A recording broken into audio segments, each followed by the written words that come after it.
کھولتے نہیں آنکھوں میں آنسو. اللہ اکبر. میں نرس کی محبوبہ آقا آخرکار کیا وجہ ہے کہ آپ اس عورت کو دیکھ کر روئے, پھر وہ چلی گئی پھر بھی روئے؟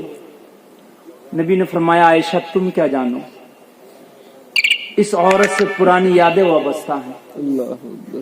عرض کرنے لگی آقا کیا معاملہ ہے, مجھے تو بتائیں. نبی نے فرمایا عائشہ تم نہیں جانتی, یہ میری پہلی بیوی خدیجہ کی سہیلی تھی.